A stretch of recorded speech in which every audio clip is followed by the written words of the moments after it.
UGC net की तैयारी कर रहे सारे विद्यार्थियों का अज की क्लास में स्वागत है। आप कर रहे हाँ यूजीसी नेट का यूनिट 1 का जो सब टॉपिक है साहित्य के रूप उसनों लैके आप डिस्कशन कर रहे हाँ। पिछली क्लास के विच आपां निबंध रूप किया जिसनों 3 क्लासिस दे विच कंप्लीट किया सी। जेकर तुसी वो क्लासिस नहीं देखिया तो यूजीसी नेट यूनिट 1 प्लेलिस्ट के अंदर तुसी जाके वो क्लासिस अटेंड कर सकते हो। अज एक होर नवा रूप करन जा रहे हाँ जो है एकांगी। जेकर आपां एकांगी की गल करिए तो एकांगी साहित्य का अपना एक सुतंत्र रूप है। जेकर इसके शुरुआती दिनों की गल करिए जब ये शुरू होया उस समय बेशक ये सुतंत्र रूप नहीं सी, पर ज्यों ज्यों ये विकसित होया ये अपने आप दे विच एक सुतंत्र विधा बन के साहित्य के अंदर एंटर होंदा है। जेकर आप एकांगी की गल करिए तो कुछ को पॉइंट्स क्योंकि अज की क्लास के आप डिस्कस करन जा रहे हाँ एकांगी की परिभाषा, एकांगी की बनतर तो उसके बाद एकांगी का पिछोकड़। जेकर एकांगी के शुरुआत की गल करिए या एकांगी के शाब्दिक अर्थों की गल करिए क्योंकि आप हर साहित्य रूप जब वेखते हाँ तो उसके शाब्दिक अर्थों देखना साडे लई बहुत ज़रूरी होंदा है।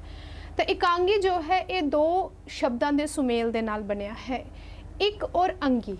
एक दा मतलब वन आप सारे जानते हाँ, अंगी हुंदा है एक पक्ष, एक हिस्सा, एक चैप्टर जिसनों आप अंग भी आख सकते हाँ या पक्ष आख सकते हाँ या एक हिस्सा आख सकते हाँ। इंग्लिश के विच आप एक चैप्टर कह लीए तो एक अंग एकांगी का मतलब एक अंग, एक चैप्टर, एक हिस्सा, एक पक्ष जो इस विधा दे विच दर्शाया जाता है। अंग का मतलब पक्ष, एक पक्ष हो गया या चैप्टर हो गया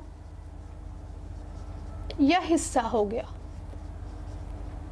इस दे बनतर तो ही या इस दे जो ना है ना तो ही जड़ी इसकी जड़ी विधा है, इसकी जड़ी बनतर है वो सानू समझ पै जाती है कि एकांगी का मतलब है एक अंग वाला रूप, एक अंग वाला रूप या जिस दे विच एक पक्ष नू दर्शाया जाता है, एक हिस्से नू, एक चैप्टर नू जड़ा है वो पेश किया जाता है। क्योंकि एकांगी जो है वो नाटक तो ही विकसित होया, नाटक तो ही निकलिया होया रूप है। तो एकांगी का जो मेन जो कॉन्सैप्ट है वो नाटक दे नाल ही मेल खाउंदा है, पर कुछ को चीज़ां जिहड़ियां ने वो नाटक और एकांगी दे विच सानू अलग अलग देखण नू मिलदियां ने, पर ये बेसिकली निकलिया नाटक दे विचों ही है। नाटक दे विच की हुंदा है सारे चैप्टर्स नू सारी चीज़ां नू जो है वो दर्शाया जाता है। जिवें आपां हिंदी नाटकां दी गल कर लीए जो अजकल बहुत ज़्यादा प्रचलित ने, आपां घरां दे विच वेखदे हाँ तो उन्हां नाटकां दे विच की हुंदा है, उन्हां नाटकां दे विच हुंदा है एक पूरी स्टोरी नू जिहड़ा है वो दर्शाया जाता है एक नाटक दे अंदर। पर जब आपां एक एपीसोड की गल करते हैं आम जो लफ्ज़ों में समझ लीए एक एपीसोड हो गया एकांगी, मतलब कि एक जीवन के एक पक्ष नू एक एपीसोड के अंदर दर्शाया गया तो वह हो गया एकांगी। जब पूरे नाटक नू आपां वेखदे हाँ सारे हिस्सियां नू, सारे चैप्टर्स नू, सारे पक्षां नू जब आपां मिलाउंदे हाँ तो वह नाटक बन जाता है। पर नाटक का जब एक चैप्टर आपां पेश करते हाँ, प्ले करते हाँ तो वह फिर एकांगी बन जाता है। और इसके विच सब तो महत्वपूर्ण यही चीज़ है कि ये प्ले हुंदी है, इसनू दर्शाया जाता है।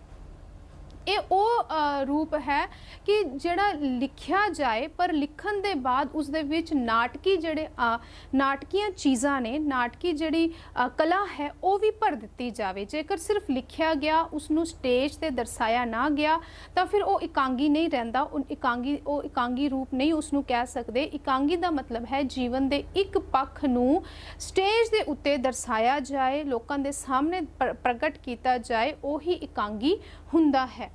जिवें सैकेंड पॉइंट दे देख सकते हाँ एकांगी एक अंग की खेड नू कहंदे हाँ, भाव कि जीवन के एक पक्ष नू, एक हिस्से नू, एक चैप्टर नू जब नाटकी रूप दे विच दर्शाया जाता है तो वह बन जाता है साडा एकांगी। उसके बाद है अंग्रेजी दे विच इसनू 1 एक्ट प्ले कहा जाता है। 1 एक्ट आप समझ चुके हाँ जिस दे विच एक पक्ष दर्शाया जाता है। उसके बाद है या इसनू शॉर्ट प्ले भी कहा जाता है, छोटा नाटक भी कहा जाता है, या फिर इसनू कई बार अ शॉर्ट स्टोरी प्ले भी लिखा जाता है। अंग्रेजी दे विच इसनू 3 ਵੱਖ-ਵੱਖ नावां दे नाल पुकारिया जाता है। एकांगी का जो पहला नाम सी वो सी पर्दा उठाओ पेशकारी या नाट विश्राम। नाट विश्राम मीनस आप कह सकते हाँ इंटरवल। ਅੱਜ ਵੀ ਤੁਸੀਂ ਵੇਖ ਲਓ ਜੋ ਮੂਵੀਜ਼ ਹੁੰਦੀਆਂ ਨੇ, ਜਦ ਆਪਾਂ ਥੀਏਟਰਸ ਦੇ ਵਿੱਚ ਜਾਂ ਘਰਾਂ ਦੇ ਵਿੱਚ ਜਦ ਮੂਵੀਜ਼ ਵੇਖਦੇ ਹਾਂ ਤਾਂ ਮੂਵੀਜ਼ ਦੇ ਵਿੱਚ ਇੰਟਰਮਿਸ਼ਨ ਆਉਂਦਾ ਹੈ ਜਾਂ ਇੰਟਰਵਲ ਆਉਂਦਾ ਹੈ। ਜਦ ਵੀ ਕੋਈ ਇੱਕ ਮੂਵੀ ਦੇ ਵਿੱਚ ਕਲਾਈਮੈਕਸ ਆਉਂਦਾ ਹੈ ਉਸ ਤੋਂ ਪਹਿਲਾਂ ਜੋ ਹੈ ਛੋਟਾ ਜਿਹਾ ਇੱਕ ਬ੍ਰੇਕ ਹੁੰਦਾ ਹੈ। ਥੀਏਟਰਸ ਦੇ ਵਿੱਚ ਜੇਕਰ ਤੁਸੀਂ ਗਏ ਹੋ ਤਾਂ ਉੱਥੇ ਵੇਖੋ ਕਿ ਜਦ ਮੂਵੀ ਦੇ ਵਿੱਚ ਵਿਚਕਾਰ ਜਿਹੜਾ ਹੈ ਉਹ ਬ੍ਰੇਕ ਦਿੱਤਾ ਜਾਂਦਾ ਹੈ, ਇੰਟਰਮਿਸ਼ਨ ਹੁੰਦਾ ਹੈ। ਤਾਂ ਇਹ ਉਹੀ ਹੈ ਨਾਟ ਵਿਸ਼ਰਾਮ, ਜਿਸ ਨੂੰ ਆਪਾਂ ਅੱਜ ਦੇ ਦੌਰ ਦੇ ਵਿੱਚ ਇੰਟਰਮਿਸ਼ਨ ਆਖਦੇ ਹਾਂ। ਇੰਟਰਮਿਸ਼ਨ। ਪਰਦਾ ਉਠਾਓ ਪੇਸ਼ਕਾਰੀ ਇਕਾਂਗੀ ਦਾ ਪਹਿਲਾ ਪੁਰਾਤਨ ਨਾਂ ਸੀ ਜਦ ਇਹ ਸ਼ੁਰੂ ਹੁੰਦੀ ਹੈ, ਪਰ ਇਹ ਨਾਂ ਇਸ ਦਾ ਕਿਉਂ ਪਿਆ? ਜਦ ਆਪਾਂ ਇਸ ਦੇ ਪਿਛੋਕੜ ਨੂੰ ਵੇਖਦੇ ਹਾਂ ਤਾਂ ਕੀ ਸੀ ਪੁਰਾਣੇ ਸਮਿਆਂ ਦੇ ਵਿੱਚ ਜਦ ਨਾਟਕ ਜਿਹੜੇ ਨੇ ਉਹ ਸਟੇਜ ਤੇ ਪਲੇ ਕੀਤੇ ਜਾਂਦੇ ਸਨ। ਜੋ ਮੇਨ ਨਾਟਕ ਹੁੰਦਾ ਸੀ ਉਸ ਨੂੰ ਪਲੇ ਕਰਨ ਤੋਂ ਪਹਿਲਾਂ ਇੱਕ ਛੋਟੀ ਜਿਹੜਾ ਨਾਟਕ ਹੈ ਜਾਂ ਕਹਿ ਲਈਏ ਇੱਕ ਛੋਟਾ ਜਿਹਾ ਪਲੇ ਜਿਹੜਾ ਹੈ ਉਹ ਦਰਸ਼ਕਾਂ ਨੂੰ ਦਿਖਾਇਆ ਜਾਂਦਾ ਸੀ। ਕੀ ਹੁੰਦਾ ਸੀ ਕਿ ਆਡੀਅנס ਦੇ ਆਉਣ ਦਾ ਇੰਤਜ਼ਾਰ ਕੀਤਾ ਜਾਂਦਾ ਸੀ ਕਿ ਆਡੀਅנס ਜਿਹੜੀ ਹੈ ਪੂਰੀ ਫੁੱਲ ਹੋ ਜਾਏ, ਤਾਂ ਕਿ ਜਿਹੜਾ ਮੇਨ ਜਿਹੜਾ ਨਾਟਕ ਹੈ ਉਹ ਬਾਅਦ ਦੇ ਵਿੱਚ ਦਰਸ਼ਕਾਂ ਨੂੰ ਦਿਖਾਇਆ ਜਾਏ। ਪਰ ਉਸ ਤੋਂ ਪਹਿਲੇ ਆਡੀਅנס ਨੂੰ ਬਣਨ ਦੇ ਲਈ ਕਿ ਆਡੀਅנס ਐਂਟਰ ਹੁੰਦੀ ਹੈ, ਬੈਠਦੀ ਹੈ, ਤਾਂ ਇੱਕ ਜਿਹੜਾ ਸਮਾਂ ਬਣਨ ਦੇ ਲਈ ਜਿਹੜਾ ਹੈ ਛੋਟਾ ਜਿਹਾ ਜਿਹੜਾ ਪਲੇ ਹੈ, ਜਿਹੜਾ ਛੋਟਾ ਜਿਹਾ ਜਿਹੜਾ ਚੈਪਟਰ ਹੁੰਦਾ ਸੀ ਉਸ ਕਿਸੇ ਵੀ ਨਾਟਕ ਦਾ, ਤਾਂ ਉਸ ਨੂੰ ਸਟੇਜ ਦੇ ਉੱਤੇ ਪਲੇ ਕੀਤਾ ਜਾਂਦਾ ਸੀ ਤਾਂ ਕਿ ਦਰਸ਼ਕ ਜਿਹੜੇ ਨੇ ਉਹ ਪ੍ਰੋਪਰ ਬੈਠ ਜਾਣ, ਉਹਨਾਂ ਦੀ ਸਿਟਿੰਗ ਪ੍ਰੋਪਰ ਹੋ ਜਾਏ ਜਾਂ ਸਾਰੇ ਆ ਜਾਣ, ਤਾਂ ਉਸ ਤੋਂ ਬਾਅਦ ਜਿਹੜਾ ਮੇਨ ਪਲੇ ਹੈ ਉਹ ਸ਼ੁਰੂ ਕੀਤਾ ਜਾਏ। ਅੱਜ ਵੀ ਜੇਕਰ ਤੁਸੀਂ ਮਿਊਜ਼ਿਕ ਕਨਸਰਟ ਦੇ ਵਿੱਚ ਗਏ ਹੋਵੋ ਤਾਂ ਤੁਸੀਂ ਵੇਖੋ ਉੱਥੇ ਕਿ ਜਦ ਮੇਨ ਬੁਲਾਰਾ ਜੋ ਉਸ ਕਨਸਰਟ ਦਾ ਹੁੰਦਾ ਹੈ, ਜਦ ਉਹ ਨਹੀਂ ਆਉਂਦਾ ਜਾਂ ਆਡੀਅנס ਨੂੰ ਜੋ ਸਮਾਂ ਦਿੱਤਾ ਹੁੰਦਾ ਹੈ, ਆਡੀਅנס ਜਦ ਉਸ ਹਾਲ ਦੇ ਅੰਦਰ, ਉਸ ਪੰਡਾਲ ਦੇ ਅੰਦਰ ਪੂਰੀ ਤਰ੍ਹਾਂ ਮਤਲਬ ਬੈਠ ਜਾਂਦੀ ਹੈ, ਸੱਜ ਜਾਂਦੀ ਹੈ, ਤਾਂ ਉਸ ਸਮੇਂ ਕੀ ਹੁੰਦਾ ਹੈ, ਉਸ ਸਮੇਂ ਦੇ ਦੌਰਾਨ ਆਡੀਅנס ਨੂੰ ਮਤਲਬ ਇੰਟਰਟੇਨ ਕਰਨ ਦੇ ਲਈ ਇੱਕ ਹਲਕਾ ਜਿਹਾ ਮਿਊਜ਼ਿਕ ਜਿਹੜਾ ਹੈ ਉਹ ਵਜਾਇਆ ਜਾਂਦਾ ਹੈ ਤਾਂ ਕਿ ਆਡੀਅנס ਜਿਹੜੀ ਹੈ ਬੋਰ ਵੀ ਨਾ ਹੋਵੇ ਔਰ ਈਜ਼ਲੀ ਜਿਹੜੀ ਹੈ ਉਹਨਾਂ ਦੀ ਸਿਟਿੰਗ ਪ੍ਰੋਪਰ ਹੋ ਜਾਏ ਤੇ ਬਾਅਦ ਦੇ ਵਿੱਚ ਜਿਹੜਾ ਹੈ ਮਿਊਜ਼ਿਕ ਕਨਸਰਟ ਜਿਹੜਾ ਸ਼ੁਰੂ ਕੀਤਾ ਜਾਂਦਾ ਹੈ। ਇਸੇ ਤਰ੍ਹਾਂ ਨਾਟਕ ਦੇ ਵਿੱਚ ਹੁੰਦਾ ਸੀ, ਜਦ ਮੇਨ ਨਾਟਕ ਨੂੰ ਸ਼ੁਰੂ ਕਰਨ ਤੋਂ ਪਹਿਲਾਂ ਇੱਕ ਛੋਟਾ ਜਿਹਾ ਪਲੇ ਜਿਹੜਾ ਹੈ ਉਹ ਦਰਸ਼ਕਾਂ ਨੂੰ ਦਿਖਾਇਆ ਜਾਂਦਾ ਸੀ, ਉਹਨਾਂ ਨੂੰ ਐਂਟਰਟੇਨ ਕਰਨ ਦੇ ਲਈ, ਤਾਂ ਕਿ ਦਰਸ਼ਕ ਜਿਹੜੇ ਬੈਠੇ ਹੋਏ ਨੇ ਉਹ ਬੋਰ ਨਾ ਹੋਵਣ, ਉਹ ਇੰਟਰਟੇਨ ਹੁੰਦੇ ਰਹਿਣ।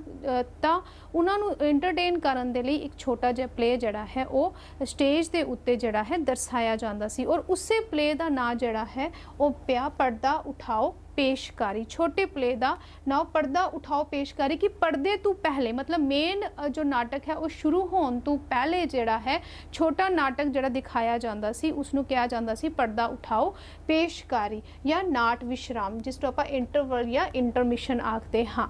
ਇਕਾਂਗੀ ਨਿੱਕੀ ਕਹਾਣੀ ਦਾ ਨਾਟਕੀ ਰੂਪ ਹੈ। ਇਹ ਆਪਾਂ ਪੜ੍ਹ ਚੁੱਕੇ ਹਾਂ। ਜਦ ਆਪਾਂ ਅੰਗਰੇਜ਼ੀ ਦੇ ਵਿੱਚ ਜਾਂਦੇ ਹਾਂ ਤਾਂ ਅੰਗਰੇਜ਼ੀ ਦੇ ਵਿੱਚ ਇਸ ਨੂੰ ਸ਼ਾਰਟ ਸਟੋਰੀ ਪਲੇ ਵੀ ਕਿਹਾ ਜਾਂਦਾ ਹੈ ਜਾਂ ਸ਼ਾਰਟ ਪਲੇ ਕਿਹਾ ਜਾਂਦਾ ਹੈ। ਇੱਕ ਨਿੱਕੀ ਕਹਾਣੀ ਕੀ ਹੋ ਗਿਆ, ਇੱਕ ਛੋਟੀ ਜੀ ਕਹਾਣੀ ਜਿਸ ਨੂੰ ਨਾਟਕੀ ਰੂਪ ਦੇ ਵਿੱਚ ਦਰਸਾਇਆ ਜਾਏ ਉਹ ਇਕਾਂਗੀ ਹੁੰਦੀ ਹੈ। ਇਸ ਦੀ ਪਰਿਭਾਸ਼ਾ ਇੱਥੋਂ ਆਪਾਂ ਦੇਖ ਸਕਦੇ ਹਾਂ ਕਿ ਇਕਾਂਗੀ ਨਿੱਕੀ ਕਹਾਣੀ ਦਾ ਨਾਟਕੀ ਰੂਪ ਹੈ, ਕਿ ਛੋਟੇ ਜਿਹੇ ਪੱਖ ਨੂੰ ਲੈ ਕੇ, ਛੋਟੀ ਜੀ ਕਹਾਣੀ ਨੂੰ ਲੈ ਕੇ ਜਦ ਉਸ ਨੂੰ ਦਰਸਾਇਆ ਜਾਂਦਾ ਹੈ, ਜਦ ਉਸ ਨੂੰ ਪਲੇ ਕੀਤਾ ਜਾਂਦਾ ਹੈ, ਕਿਉਂਕਿ ਪਲੇ ਜਿਹੜੀ ਚੀਜ਼ ਹੈ ਉਹ ਇਸ ਦੇ ਵਿੱਚ ਬਹੁਤ ਹੀ ਇੰਪੋਰਟੈਂਟ ਹੈ। ਜੇਕਰ ਅਗਰ ਨਿੱਕੀ ਕਹਾਣੀ ਹੈ ਤਾਂ ਇਹ ਨਿੱਕੀ ਕਹਾਣੀ ਹੀ ਰਹੇਗੀ, ਪਰ ਜਦ ਇਹ ਨਿੱਕੀ ਕਹਾਣੀ ਨੂੰ ਪਲੇ ਕੀਤਾ ਜਾਵੇਗਾ ਤਦ ਇਹ ਇਕਾਂਗੀ ਬਣ ਜਾਵੇਗੀ। ਤਾਂ ਇਕਾਂਗੀ ਨਿੱਕੀ ਕਹਾਣੀ ਦਾ ਨਾਟਕੀ ਰੂਪ ਹੈ। ਨਾਟਕੀ, ਦਿਸ ਇਜ਼ ਵੈਰੀ ਇੰਪੋਰਟੈਂਟ, ਕਿ ਜਦ ਨਿੱਕੀ ਕਹਾਣੀ ਨੂੰ ਪਲੇ ਕੀਤਾ ਜਾਂਦਾ ਹੈ ਤਾਂ ਉਹ ਫਿਰ ਬਾਅਦ ਦੇ ਵਿੱਚ ਇਕਾਂਗੀ ਬਣ ਜਾਂਦੀ ਹੈ ਜਦ ਉਸ ਨੂੰ ਦਰਸਾਇਆ ਜਾਂਦਾ ਹੈ। ਇਕਾਂਗੀ ਸਾਹਿਤ ਦੀ ਇੱਕ ਸੁਤੰਤਰ ਵਿਧਾ ਹੈ। ਆਪਾਂ ਗੱਲ ਕਰਕੇ ਆ ਚੁੱਕੇ ਹਾਂ ਕਿ ਹੁਣ ਜਿਹੜਾ ਹੈ ਜਦ ਆਪਾਂ ਸਾਹਿਤ ਦੇ ਵਿੱਚ, ਲਿਟਰੇਚਰ ਦੇ ਵਿੱਚ ਦੇਖਦੇ ਹਾਂ ਤਾਂ ਇਕਾਂਗੀ ਆਪਣੇ ਆਪ ਦੇ ਵਿੱਚ ਇੱਕ ਸੁਤੰਤਰ ਰੂਪ ਬਣ ਚੁੱਕਿਆ ਹੈ। ਇਹ ਕਿਸੇ ਦੇ ਉੱਤੇ ਡਿਪੈਂਡੈਂਟ ਰੂਪ ਨਹੀਂ ਹੈ, ਇੰਡੀਪੈਂਡੈਂਟ ਵਿਧਾ ਦੇ ਰੂਪ ਦੇ ਵਿੱਚ ਇਹ ਆਪਣੇ ਆਪ ਨੂੰ ਦਰਸਾਉਂਦਾ ਹੈ। ਉਸ ਦੇ ਬਾਅਦ ਆਖਿਰ ਦੇ ਵਿੱਚ ਤੁਸੀਂ ਵੇਖੋ ਕਿ ਇਕਾਂਗੀ ਉਹ ਸਾਹਿਤ ਰੂਪ ਹੈ ਜਿਸ ਵਿੱਚ ਜੀਵਨ ਦਾ ਇੱਕ ਪੱਖ ਜਾਂ ਇੱਕ ਅੰਗ ਪ੍ਰਗਟਾਇਆ ਗਿਆ ਹੋਵੇ। ਇਨ ਦੋਨਾਂ ਨੂੰ ਤੁਸੀਂ ਪਰਿਭਾਸ਼ਾ ਕਹਿ ਸਕਦੇ ਹੋ, this point and this last point, ਕਿ ਇਕਾਂਗੀ ਨਿੱਕੀ ਕਹਾਣੀ ਦਾ ਨਾਟਕੀ ਰੂਪ ਹੈ, ਜਾਂ ਫਿਰ ਆਪਾਂ ਕਹਿ ਸਕਦੇ ਹਾਂ ਇਕਾਂਗੀ ਉਹ ਸਾਹਿਤਯ ਰੂਪ ਹੈ ਜਿਸ ਵਿੱਚ ਜੀਵਨ ਦਾ ਇੱਕ ਪੱਖ, ਜਿਸ ਨੂੰ ਆਪਾਂ ਉੱਪਰ ਡਿਸਕਸ ਕਰਕੇ ਆ ਚੁੱਕੇ ਹਾਂ, ਜਿਸ ਵਿੱਚ ਸਾਡੀ ਜ਼ਿੰਦਗੀ ਦਾ ਇੱਕ ਪੱਖ, ਇੱਕ ਚੈਪਟਰ ਜਿਹੜਾ ਹੈ ਉਹ ਦਰਸਾਇਆ ਜਾਂਦਾ ਹੈ, ਉਹ ਇਕਾਂਗੀ ਹੈ। ਹੁਣ ਜਦ ਆਪਾਂ ਪਿਛੋਕੜ ਦੀ ਗੱਲ ਕਰਦੇ ਹਾਂ ਕਿ ਇਕਾਂਗੀ ਕਿਵੇਂ ਸ਼ੁਰੂ ਹੋਈ, ਕਿਉਂਕਿ ਇਕਾਂਗੀ ਜੋ ਹੈ ਉਹ ਪੱਛਮੀ ਸਾਹਿਤ ਤੋਂ ਆਇਆ ਹੋਇਆ ਰੂਪ ਹੈ। ਬਹੁਤ ਸਾਰੇ ਰੂਪ ਆਪਾਂ ਉਹ ਵੀ ਕੀਤੇ ਨੇ ਜੋ ਅਰਬੀ ਤੋਂ ਆਇਆ, ਜਾਂ ਜਿਸਨੇ ਜੋ ਫਾਰਸੀ ਤੋਂ ਆਇਆ ਹੋਇਆ ਰੂਪ ਹੈ, ਜੋ ਜਿਵੇਂ ਨਾਟਕ ਹੈ, ਨਾਟਕ ਵੀ ਜੋ ਹੈ ਉਹ ਸਾਨੂੰ ਪੱਛਮੀ ਸਾਹਿਤ ਦਾ ਹੀ ਰੂਪ ਮਿਲਦਾ ਹੈ। ਨਾਟਕ ਹੋ ਗਿਆ, ਜਾਂ ਫਿਰ ਆਪਾਂ ਨਾਵਲ ਦੀ ਗੱਲ ਕਰੀਏ, ਨਾਵਲ ਵੀ ਜੋ ਹੈ ਉਹ ਪੱਛਮੀ ਸਾਹਿਤ ਤੋਂ ਹੀ ਪੰਜਾਬੀ ਸਾਹਿਤ ਦੇ ਅੰਦਰ ਆਇਆ ਹੈ। ਇਸੇ ਤਰ੍ਹਾਂ ਜੋ ਇਕਾਂਗੀ ਹੈ ਇਹ ਪੰਜਾਬੀ ਸਾਹਿਤ ਦਾ ਆਪਣਾ ਰੂਪ ਨਹੀਂ ਹੈ। ਜਿਵੇਂ ਵਾਰ ਜੋ ਹੈ ਪੰਜਾਬੀ ਸਾਹਿਤ ਦਾ ਆਪਣਾ ਰੂਪ ਹੈ, ਉਹ ਕਿਸੇ ਤੋਂ ਅਪਣਾਇਆ ਨਹੀਂ ਗਿਆ, ਉਹ ਪੰਜਾਬੀ ਸਾਹਿਤ ਦਾ ਨਿਰੋਲ ਆਪਣਾ ਰੂਪ ਆਪਾਂ ਮੰਨ ਸਕਦੇ ਹਾਂ ਕਿ ਉਸਦਾ ਆਪਣਾ ਹੀ ਰੂਪ ਹੈ, ਕਿਸੇ ਤੋਂ ਅਡਾਪਟ ਨਹੀਂ ਕੀਤਾ ਗਿਆ। ਪਰ ਜਦ ਆਪਾਂ ਇਕਾਂਗੀ ਦੀ ਗੱਲ ਕਰਦੇ ਹਾਂ ਤਾਂ ਇਕਾਂਗੀ ਜਿਹੜਾ ਹੈ ਇਹ ਅਡਾਪਟ ਕੀਤਾ ਹੋਇਆ ਰੂਪ ਹੈ, ਦੂਜੀ ਸੱਭਿਅਤਾ ਤੋਂ, ਦੂਜੇ ਸਾਹਿਤ ਤੋਂ ਇਸ ਨੂੰ ਪੰਜਾਬੀ ਸਾਹਿਤ ਦੇ ਅੰਦਰ ਲਿਆਂਦਾ ਗਿਆ। ਹੁਣ ਕਿਵੇਂ ਲਿਆਂਦਾ ਗਿਆ ਆਪਾਂ ਉਹ ਵੇਖਦੇ ਹਾਂ। ਜਦ ਆਪਾਂ ਪਿਛੋਕੜ ਦੀ ਗੱਲ ਕਰਦੇ ਹਾਂ ਤਾਂ ਪਿਛੋਕੜ ਦੇ ਵਿੱਚ ਆਪਾਂ ਵੇਖ ਚੁੱਕੇ ਹਾਂ ਕਿ ਪੰਜਾਬੀ ਇਕਾਂਗੀ ਪੱਛਮੀ ਸਾਹਿਤ ਦੀ ਦੇਣ ਹੈ। ਇਸ ਚੀਜ਼ ਨੂੰ ਡਿਸਕਸ ਕਰ ਚੁੱਕੇ ਹਾਂ ਕਿ ਇਕਾਂਗੀ ਜੋ ਹੈ ਉਹ ਪੱਛਮੀ ਸਾਹਿਤ ਦੀ ਦੇਣ ਹੈ। ਵੈਸਟਰਨ ਕਲਚਰ ਵਿੱਚੋਂ, ਵੈਸਟਰਨ ਲਿਟਰੇਚਰ ਦੇ ਵਿੱਚੋਂ ਉਹ ਪੰਜਾਬੀ ਲਿਟਰੇਚਰ ਦੇ ਵਿੱਚ ਆਉਂਦੀ ਹੈ। ਹੁਣ 20ਵੀਂ ਸਦੀ ਦੀ ਕਾਢ ਨਹੀਂ ਹੈ। ਕੁਝ ਕੁ ਕਿਤਾਬਾਂ ਦੇ ਵਿੱਚ ਜਦ ਆਪਾਂ ਵੇਖਦੇ ਹਾਂ ਤਾਂ ਉਸ ਦੇ ਵਿੱਚ ਲਿਖਿਆ ਹੋਇਆ ਹੈ ਕਿ ਇਕਾਂਗੀ ਜੋ ਹੈ ਉਹ 20ਵੀਂ ਸਦੀ ਦੀ ਕਾਢ ਹੈ। ਪਰ ਜਦ ਆਪਾਂ ਡੀਪਲੀ ਨੌਲੇਜ ਇਸ ਦੀ ਲੈਂਦੇ ਹਾਂ ਜਾਂ ਹੋਰ ਬੁੱਕਸ ਨੂੰ ਕੰਸਰਨ ਕਰਦੇ ਹਾਂ ਤਾਂ ਬਹੁਤ ਸਾਰੀ ਬੁੱਕਸ ਦੇ ਵਿੱਚ ਸਾਨੂੰ ਮਿਲਦਾ ਹੈ ਕਿ ਇਕਾਂਗੀ ਜੋ ਹੈ ਉਹ 20ਵੀਂ ਸਦੀ ਦੀ ਕਾਢ ਨਹੀਂ ਹੈ, ਬਲਕਿ ਇਸ ਦੀ ਜਿਹੜੀ ਸ਼ੁਰੂਆਤ ਹੈ। ਕਿਉਂਕਿ ਆਪਾਂ ਪੱਛਮੀ ਸਾਹਿਤ ਦੇ ਵਿੱਚ ਇਸ ਦੇ ਪਿਛੋਕੜ ਨੂੰ ਵੇਖ ਰਹੇ ਹਾਂ, ਕਿਉਂਕਿ ਪੱਛਮੀ ਸਾਹਿਤ ਤੋਂ ਇਹ ਉਭਰੀ, ਪੱਛਮੀ ਸਾਹਿਤ ਦੇ ਅੰਦਰ ਇਸ ਦਾ ਨਿਕਾਸ ਹੁੰਦਾ ਹੈ। ਇਸ ਲਈ ਸਾਨੂੰ ਪੱਛਮੀ ਸਾਹਿਤ ਦੇ ਵਿੱਚ ਦੇਖਣਾ ਹੈ ਕਿ ਇਕਾਂਗੀ ਕਿਵੇਂ ਵਿਕਸਿਤ ਹੁੰਦੀ ਹੈ। ਜਦ ਆਪਾਂ ਪੱਛਮੀ ਸਾਹਿਤ ਦੇ ਵਿੱਚ ਵੇਖਦੇ ਹਾਂ ਤਾਂ ਇਸ ਦੀ ਜਿਹੜੀ ਸ਼ੁਰੂਆਤ ਹੈ ਉਹ ਚੌਥੀ ਸਦੀ ਦੇ ਵਿੱਚ ਹੀ ਹੋ ਜਾਂਦੀ ਹੈ। ਚੌਥੀ ਸਦੀ ਦੇ ਵਿੱਚ ਜੋ ਯੂਨਾਨੀਸ ਨੇ, ਜੋ ਗ੍ਰੀਕਸ ਲੋਕ ਨੇ, ਗ੍ਰੀਕ ਦੇ ਵਿੱਚ ਜੋ ਵਿਅੰਗ ਨਾਟਕ ਜਿਹੜੇ ਲਿਖੇ ਜਾਂਦੇ ਨੇ, ਜਿਸ ਨੂੰ ਆਪਾਂ ਸੈਟਾਇਰ ਪਲੇਸ ਆਖਦੇ ਹਾਂ, ਸੈਟਾਇਰ ਪਲੇਸ ਇੰਗਲਿਸ਼ ਦੇ ਵਿੱਚ ਜਿਸਨੂੰ ਆਪਾਂ ਸੈਟਾਇਰ ਪਲੇਸ ਆਖਦੇ ਹਾਂ, ਵਿਅੰਗ ਨਾਟਕਾਂ ਦੇ ਨਾਲ ਹੋਈ।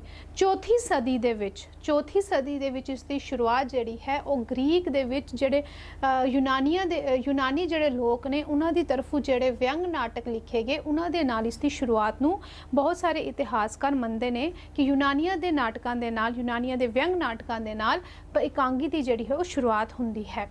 ਜਦ ਆਪਾਂ ਅੱਗਾਂ ਨੂੰ ਇਸ ਦੀ ਹੋਰ ਪੜਚੋਲ ਕਰਦੇ ਹਾਂ ਕਿ ਕਿਵੇਂ ਇਹ ਹਰ ਸਦੀ ਦੇ ਅੰਦਰ ਵਿਕਸਿਤ ਹੋਈ, ਕਿਵੇਂ ਇਸਨੇ ਆਪਣਾ ਰੂਪ ਬਦਲਿਆ, ਤਾਂ ਵੇਖਦੇ ਹਾਂ ਕਿ 14ਵੀਂ ਔਰ 15ਵੀਂ ਸਦੀ ਦੇ ਅੰਦਰ, 14 ਔਰ 15 ਸੈਂਚੁਰੀ ਦੇ ਅੰਦਰ ਈਸਾਈ ਜਿਹੜੇ ਲੋਕ ਨੇ, ਈਸਾਈ ਵਿਸ਼ਿਆਂ ਨੂੰ ਲੈ ਕੇ ਕ੍ਰਿਸਚੀਅਨਸ ਜਿਹੜੇ ਵਿਸ਼ੇ ਸਨ, ਈਸਾਈ ਧਰਮ ਦੇ ਨਾਲ ਜਿਹੜੇ ਰਿਲੇਟਡ ਵਿਸ਼ੇ ਸਨ, ਜਾਂ ਈਸਾਈਆਂ ਦੇ ਜੀਵਨ ਦੇ ਨਾਲ ਜਿਹੜੇ ਰਿਲੇਟਡ ਵਿਸ਼ੇ ਸਨ, ਉਹਨਾਂ ਨੂੰ ਲੈ ਕੇ, ਜਾਂ ਸ਼ਾਸਤਰੀ ਜਾਂ ਜੋ ਸਾਨੂੰ ਸਪਿਰਿਚੁਅਲ ਜਿਹੜੇ ਵਿਸ਼ੇ ਮਿਲਦੇ ਨੇ, ਉਹਨਾਂ ਵਿਸ਼ਿਆਂ ਦੇ ਉੱਤੇ ਜਿਹੜੇ ਛੋਟੇ ਨਾਟਕ ਜਿਹੜੇ ਲਿਖੇ ਗਏ।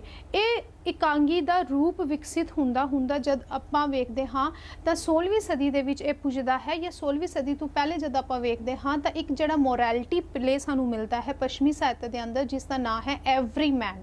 ਕਹਿੰਦੇ ਕਿ ਇਹ ਐਵਰੀ ਮੈਨ ਅੱਜ ਵੀ ਜਦ ਆਪਾਂ ਤੁਸੀਂ ਗੂਗਲ ਤੇ ਸਰਚ ਕਰੋਗੇ ਕਿ ਮਾਡਰਨ ਟਾਈਮਸ ਦੇ ਵਿੱਚ ਵਨ ਐਕਟ ਪਲੇ, ਮਤਲਬ ਸਭ ਤੋਂ ਪਹਿਲਾ ਜੋ ਵਨ ਐਕਟ ਪਲੇ ਹੈ ਉਹ ਪੱਛਮੀ ਸਾਹਿਤ ਦੇ ਅੰਦਰ ਕਿਹੜਾ ਮਿਲਦਾ ਹੈ ਸਾਨੂੰ, ਤਾਂ ਉਸ ਦੇ ਵਿੱਚ ਤੁਸੀਂ ਐਵਰੀ ਮੈਨ ਜਿਹੜਾ ਹੈ ਉਹ ਲਿਖਿਆ ਹੋਇਆ ਤੁਹਾਨੂੰ ਮਿਲੇਗਾ ਕਿ ਐਵਰੀ ਮੈਨ ਜੋ ਹੈ, ਜੋ ਇਹ ਨਾਟਕ ਲਿਖਿਆ ਗਿਆ, ਜੋ ਇਹ ਪਲੇ ਲਿਖਿਆ ਗਿਆ, ਉਹ ਜਿਹੜਾ ਹੈ ਉਹ ਅੱਜ ਵੀ ਵਨ ਐਕਟ ਪਲੇ ਦੇ ਵਿੱਚ ਕੰਸੀਡਰ ਕੀਤਾ ਜਾਂਦਾ ਹੈ ਕਿ ਪੱਛਮੀ ਸਾਹਿਤ ਦੇ ਅੰਦਰ ਪਹਿਲਾ ਜੋ ਇਕਾਂਗੀ ਲਿਖੀ ਗਈ ਜਾਂ ਵਨ ਐਕਟ ਪਲੇ ਲਿਖਿਆ ਗਿਆ ਉਹ ਐਵਰੀ ਮੈਨ ਹੈ।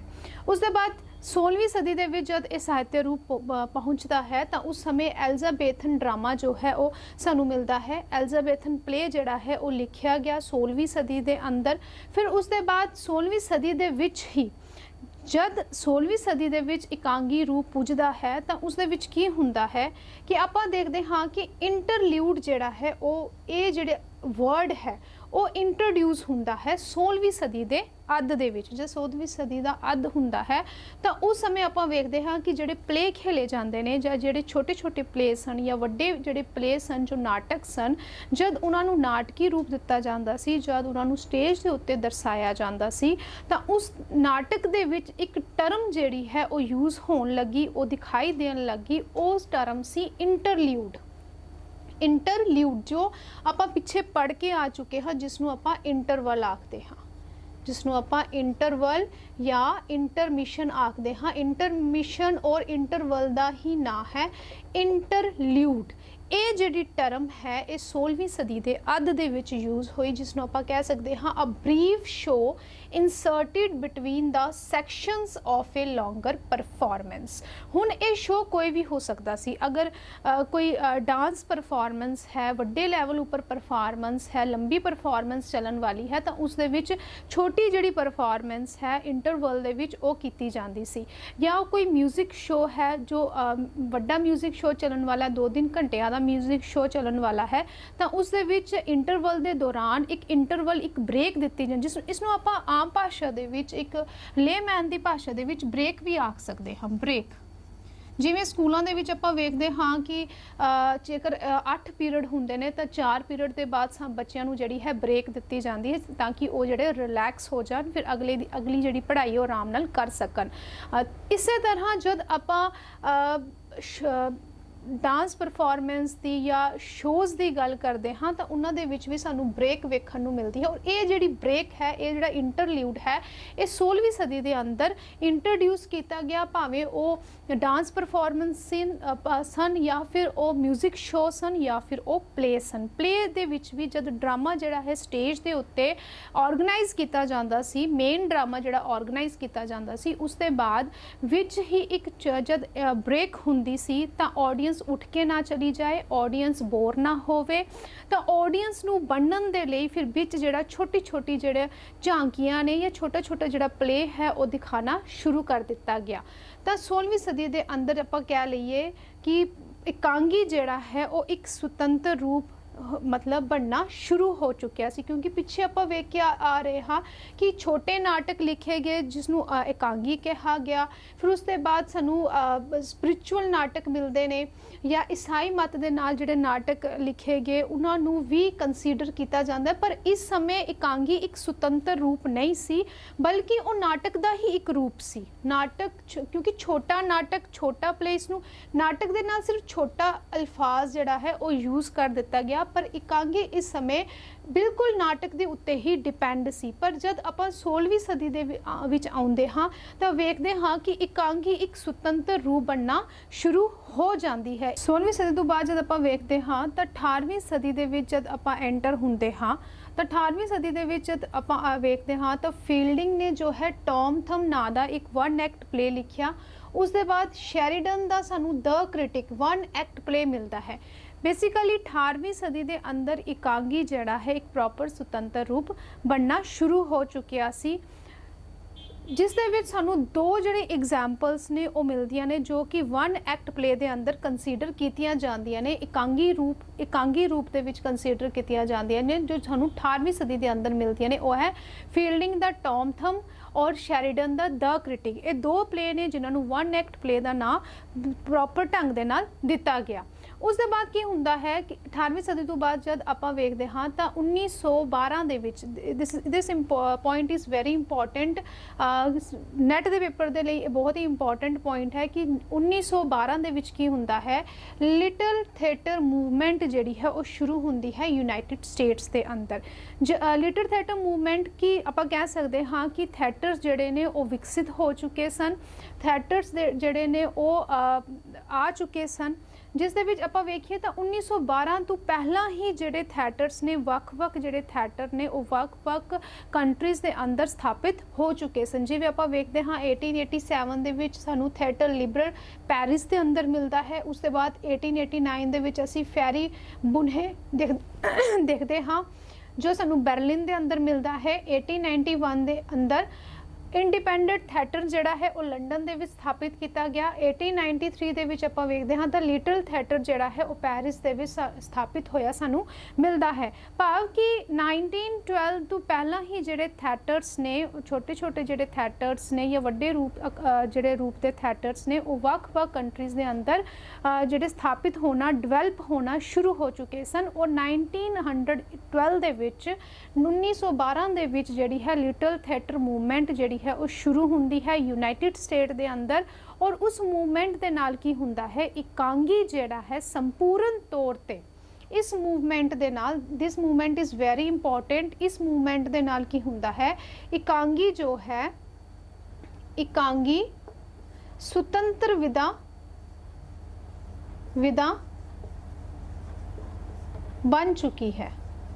इत्थे आके जिहड़ी एकांगी है वो नाटक का रूप नहीं रही, क्योंकि एकांगी दी जद आपां पिछोकड़ नूं वेखिया सी तां एकांगी दे विच आपां वेख रहे सां कि एकांगी जो है उसनूं इंटरल्यूड दे विच जिहड़ा है वो इसनूं इंटरल्यूड कहा जांदा सी।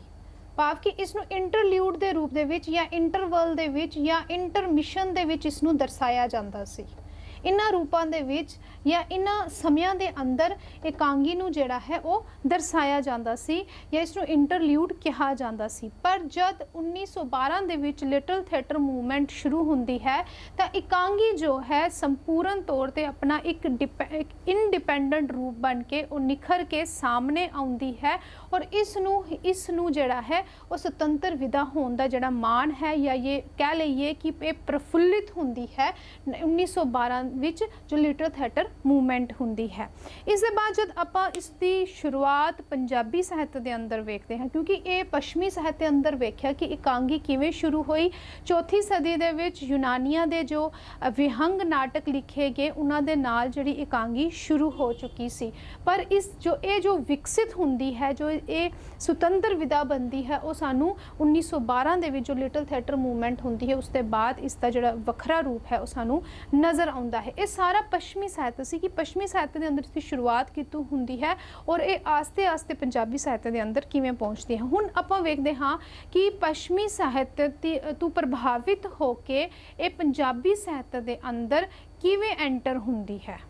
जब आपां पंजाबी साहित्य के अंदर एकांगी की गल करते हाँ तो एकांगी पंजाबी साहित्य के अंदर 20वीं सदी की उपज है। 20th सेंचुरी दे विच ये जिहड़ी है 20वीं सदी दे विच ये पंजाबी साहित्य के अंदर एंटर हुंदी है। जेकर आपां ओवरऑल वेखिए तो चौथी सदी दे विच पश्चिमी साहित्य के अंदर इसका विकास होना शुरू हो जाता है। पर जब आपां पंजाबी की गल करते हाँ, क्योंकि पिछे आपां वेख के आ चुके हाँ कि 1912 दे विच जो लिटिल थिएटर मूवमेंट हुई उसके बाद ये सुतंत्र विधा के रूप दे विच उभर के सामने आउंदी है, तो उसके बाद ही ये जिहड़ी है पंजाबी साहित्य के अंदर एंटर करती है। 20वीं सदी की ये उपज है।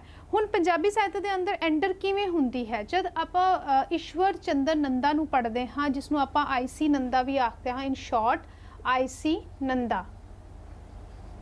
जब आपां इन्हां नूं वेखदे हाँ तो ईश्वर चंद्र नंदा दे सानू जिहड़े ने वो एकांगियां मिलदियां ने, जो कि पहली जो इन्होंने एकांगी लिखी 1914 दे विच, क्योंकि 1912 दे विच लिटिल थिएटर मूवमेंट हुई, उस दे नाल ही तुसी जोड़ के जिहड़ी चीज़ां नूं पढ़ना है कि 1914 दे विच जिहड़ी है इन्हां दी एकांगी सब तो पहले आई दुल्हन।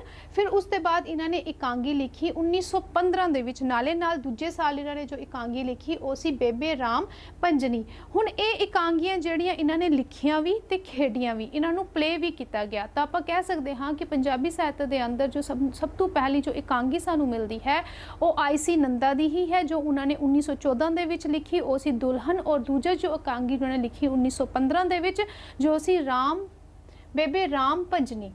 हुण IC नंदा दी जब आपां स्टडी करते हाँ तो IC नंदा ने एकांगियां दी पिरत पंजाबी साहित्य के अंदर किवें पाई। बेसिकली की सी कि नोरा रिचर्ड ना दी एक लेडी हुई जो कि आयरलैंड की जम्मी हुई पली सी। आयरलैंड की ये लेडी सी, क्योंकि उस समय जिहड़ा साडा भारत है वो आज़ाद नहीं सी होया। उस समय ब्रिटिश जिहड़े सन वो भारत दे उत्ते काबज सन और लाहौर दे विच जो IC नंदा ने वो लाहौर दे विच पढ़िया करते सन। और उस समय 1911 दे विच जिहड़ी नोरा रिचर्ड है ये ब्रिटिश इंडिया दे विच लाहौर दे विच जिहड़ी अध्यापक बन के आउंदी है और जिस स्कूल दे विच जिस कॉलेज दे विच ये पढ़ाया करती सी उत्थे IC नंदा इन्हां दे स्टूडेंट रहे ने। हुण जिहड़ी नोरा रिचर्ड है इसने पंजाबी साहित्य के अंदर जो नाटक की जिहड़ी परंपरा है इसकी बहुत वड्डा योगदान नोरा रिचर्ड का पंजाबी नाटकां दे विच रहा। तकरीबन 60 साल इसने पंजाबी नाटकां नूं जिहड़ा है वो विकसित किया, बहुत वड्डा योगदान दिता। बाद दे विच इन्हां नूं जिहड़ी यूनीवर्सिटी है पटियाला यूनीवर्सिटी है उत्थों इन्हां नूं D.Litt दी डिग्री ਦੇ ਨਾਲ ਵੀ ਸਨਮਾਨਿਤ ਕੀਤਾ ਗਿਆ। ਔਰ ਇਹਨਾਂ ਨੂੰ ਜੇਕਰ ਆਪਾਂ ਪੰਜਾਬੀ ਸਾਹਿਤ ਦੇ ਅੰਦਰ ਨੋਰਾ ਰਿਚਰਡ ਨੂੰ ਵੇਖੀਏ ਤਾਂ ਇਹਨਾਂ ਨੂੰ ਲੇਡੀ ਗੈਰਗਰੀ ਕਹਿ ਕੇ ਵੀ ਪੁਕਾਰਿਆ ਗਿਆ। ਔਰ जो बलवंत गार्गी ने वो नोरा रिचर्ड नूं नक्कड़ दादी आखते ने। पंजाबी नाटकां दी नक्कड़ दादी जो है वो नोरा रिचर्ड नूं कहा गया क्योंकि इन्होंने बहुत वड्डा योगदान पंजाबी नाटकां दे विच दिता। तां नोरा रिचर्ड जिहड़ी सी उस ते स्टूडेंट सी आई.सी. नंदा। और आई.सी. नंदा नोरा रिचर्ड ने आई.सी. नंदा नूं प्रेरित किया, मोटिवेट किया ताकि वो इकांगियां लिखन। और उन्हां दी मोटिवेशन दे नाल नोरा रिचर्ड दी मोटिवेशन दे नाल आई.सी. नंदा ने पहली इकांगी जिहड़ी है 1914 दे विच लिखी और दूजी इकांगी जिहड़ी उन्होंने बेबे राम भंजनी जिहड़ी है वो 1915 दे विच लिखी। तां इस तरह जो इकांगी है वो पश्चिमी साहित्य तो पंजाबी साहित्य के अंदर प्रवेश करती है। उस दे बाद जब आप वेखते हैं क्योंकि एक बार जब पीरत किसी साहित्य रूप की पै जाती है तो फिर उसके बाद उस चीज़ नूं सारे जिहड़े लेखक होंदे ने, ऑथर्स होंदे ने, वो उसनूं अडॉप्ट करना शुरू कर देंदे ने। तो उसके बाद की सी कि लूंजी पिराडेलो जिसनों मैं इंग्लिश के भी लिखा है क्योंकि कई बार सानू नाम पंजाबी दे विच पढ़ने औखे हो जाते हैं। तो लुईजी पिराडेलो ये एक कह लीए कि एक ड्रामाटिस्ट सन, बहुत वड्डे नाटककार होए जिन्होंने नोबल प्राइज़ इन लिटरेचर दे विच भी मिलिया।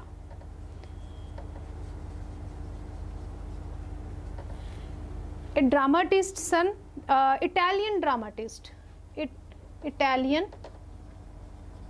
इटैलियन नाटककार सन जिन्होंने नोबल प्राइज़ लिटरेचर दे विच मिलिया 1934 ईस्वी दे विच।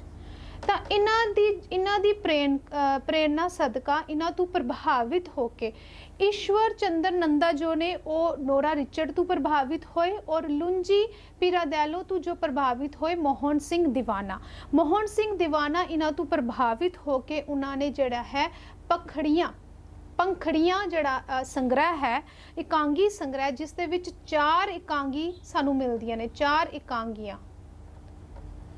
ਇਕਾਂਗੀਆਂ ਦਾ ਇਹ ਸੰਗ੍ਰਹਿ ਹੈ ਪੰਖੜੀਆਂ ਜੋ 1927 ਈਸਵੀ ਦੇ ਵਿੱਚ ਲਿਖਿਆ। 1914 और 15 ईस्वी ਦੇ ਵਿੱਚ ਈਸ਼ਵਰ ਚੰਦਰ ਨੰਦਾ ਨੇ ਲਿਖਿਆ। और उसके बाद जो सानू मिलता है 1927 ਦੇ ਵਿੱਚ ਮੋਹਨ ਸਿੰਘ ਦੀਵਾਨਾ ਦਾ सानू ਇਕਾਂਗੀ ਸੰਗ੍ਰਹਿ ਮਿਲਦਾ ਹੈ। उसके बाद ਆਪਾਂ ਵੇਖਦੇ ਹਾਂ ਸੰਤ ਸਿੰਘ ਸੇਖੂ ਨੇ, ਬਲਵੰਤ ਗਾਰਗੀ ਨੇ, ਹਰਚਰਨ ਸਿੰਘ ਨੇ ਜਾਂ ਅਮਰੀਕ ਸਿੰਘ ਨੇ और बहुत सारे ਜਿਹੜੇ ਸਾਨੂੰ ਪੰਜਾਬੀ ਇਕਾਂਗੀਕਾਰ ਸਾਨੂੰ ਮਿਲਦੇ ਨੇ ਜਿਨ੍ਹਾਂ ਨੂੰ ਆਪਾਂ ਅਗਲੀ ਕਲਾਸ ਦੇ ਵਿੱਚ ਡਿਸਕਸ ਕਰਾਂਗੇ ਕਿ ਕਿਸ ਤਰ੍ਹਾਂ ਦੀ ਇਕਾਂਗੀਆਂ ਜਿਹੜੀਆਂ ਨੇ ਉਹ ਪੰਜਾਬੀ ਸਾਹਿਤ ਦੇ ਅੰਦਰ ਆਉਂਦੀਆਂ ਨੇ ਜਾਂ ਸਾਨੂੰ ਮਿਲਦੀਆਂ ਨੇ। ਅੱਜ ਦੀ क्लास ਦੇ ਵਿੱਚ ਆਪਾਂ डिस्कस किया कि इकांगी का रूप की है, इकांगी किस तरह की विधा है, इसके शाब्दिक अर्थ की ने और इसका पिछोकड़ किस तरह का रहा, किवें ये पश्चिमी साहित्य तो पंजाबी साहित्य के अंदर आउंदी है। अगली क्लास दे विच जो साडे होर चीज़ां बच चुकियां ने जिस दे विच आपां वेखांगे कि किवें पंजाबी साहित्य के अंदर वख-वख इकांगियां लिखियां गईयां और इसके तत्त की ने, इसका स्वरूप की है, किवें एक चंगी इकांगी जिहड़ी है वो लिखी जाती है। बहुत सारे होर भी कॉन्सैप्ट जो इस टॉपिक दे नाल रिलेट होंदे ने, जो साडे सबजैक्ट दे नाल रिलेट होंदे ने, वो अगली क्लास दे विच डिस्कस करन दी कोशिश करांगे। इस तो पहला आपां बहुत सारे रूप जिहड़ा वो कर चुके हैं। जेकर तुसीं वो नहीं देखे तां playlist UGC net unit 1 proper तरीके दे नाल बनी हुई है। उस दे विच सारे जिहड़े लैक्चरस ने वो दिते हुए ने, तुसीं उत्थे जाके उन्हां लैक्चरस नूं वेख सकते हो। तो जेकर अज दी क्लास तुहानूं चंगी लगी तां वध तों वध शेयर करना, लाइक करना, कमेंट करना और जेकर चैनल सबसक्राइब नहीं किया तो इसनूं कर लेना क्योंकि मेरी कोशिश रहिंदी है मैं इसनूं शॉर्ट दे विच भी तुहाडे सामने लेके आ सकती सी, पर मेरी कोशिश रहिंदी है कि आपां हर चीज़ नूं प्रॉपर तरीके दे नाल पढ़ीए, डिटेल दे विच पढ़ीए ताकि डिटेल दे विच पढ़ियां हुई चीज़ां कदे भी सानूं भुलदियां नहीं ने। और मैं अक्सर ये कहा करदी हाँ कि पढ़ाई सिर्फ वो नहीं कि आपां पढ़ लिया और कोई एग्जाम पास कर लिया। पढ़ाई वो हुंदी है जिथे तुसी किसी भी मोड़ ते किसी भी क्वेश्चन का जिहड़ा हो जवाब दे सको, किसी दे नाल डिस्कस कर सको, किसी दे नाल डिबेट कर सको, तुहानू प्रॉपर नॉलेज होए जो चीज़ तुसी पढ़ी हुई है। जेकर अज दी क्लास चंगी लगी तो इसनू शेयर, लाइक और कमेंट करना ना भुलना। अज दी क्लास लई धन्यवाद।